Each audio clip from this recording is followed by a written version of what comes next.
Hello ladies and gentlemen, my name is Wang Yijing. My name is Bonjour. Yijing, you are a new immigrant child, aren't you? Yes, I'm a Vietnamese child. I have had a question about you for a long time.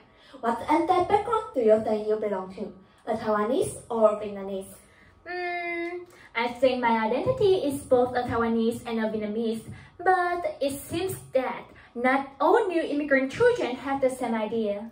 So today we are going to talk about the cultural identity of Vietnamese new immigrant children in彰化. We divided our presentation into 6 parts.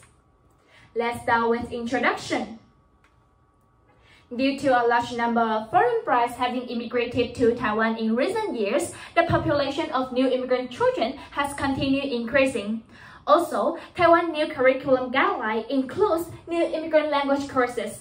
However, there are not many new immigrant children participating in these courses. The nationality of my mother is Vietnamese, and I frequently come into contact with other similar immigrant children. I found that when it comes to their parents' hometowns, especially when they are teenagers, their attitudes are polarized. One is looking positively at their mother country. The other attitude is negative. Based on the above reasons, we want to know more about these teenagers' cultural identity and their mom's points of view.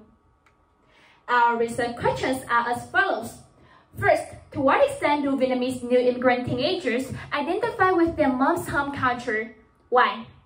Second, to what extent do Vietnamese new immigrant parents agree with the idea that their children learn their heritage language? Why?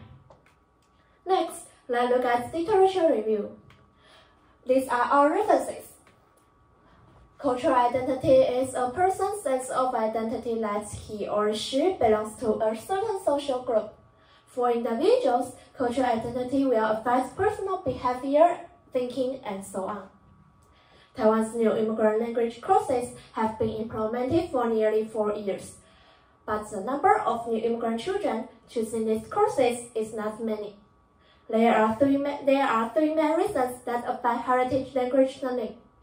On one hand, new immigrant mothers have expectations for their children to communicate with their families. But on the other hand, new immigrant mothers think Chinese learning comes first. Moreover, due to busy work, they have little time to teach their children. To solve the above problems that affect heritage language learning, we can strengthen multicultural education and promotion, and then encourage heritage language to be integrated into daily conversations, such as purchasing relevant books. Next, let's talk about methodology. Our purposes are to understand these teenagers' cultural identity, so we use a survey approach. Also, we use a semi-structured interviews to understand their mom's points of view. The subject of our study were 97 Vietnamese new immigrant teenagers and 4 Vietnamese mothers from彰化. Our material involved a questionnaire and an interview online. Data collection include physical questionnaires, online questionnaires, and interviews. Next, let's talk about our findings and discussion. The first major finding is that a higher percentage of the teenagers in the study were positive towards sharing Vietnamese culture.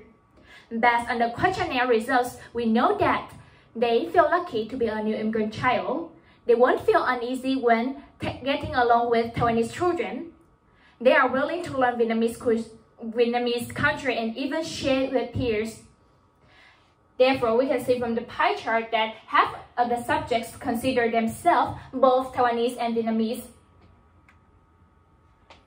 The second major finding is that, according to the teenagers, their moms also shared Vietnamese language and culture at home by making Vietnamese cuisine, introducing its custom and traditional clothing, or even discussing its current event.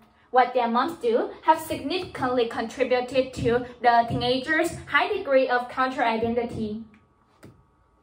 These interviewed mothers seldom talk to their children in Vietnamese, and the elders in their family always discourage them from learning it. However, they still consider the language helpful to their children because Southeastern Asia is an emerging great economy. So, they are willing to find more opportunities to acquaint their kids with Vietnamese culture. Even half of them admitted that they would hope their children's future jobs or workplaces are close to Vietnamese culture. Let's move on to conclusion. These results seem to indicate that the importance of multiculturalism have been well perceived and valued in Taiwan. Yet, there is one noteworthy finding that the older generation do not support the concepts. We think it is possibly due to long-lasting stereotypes and prejudice derived from lack of full understanding. Therefore, the promotion of multiculturalism should be expanded so that new immigrant parents and their children could live comfortably on this treasure island. This is the end. Thank you for listening.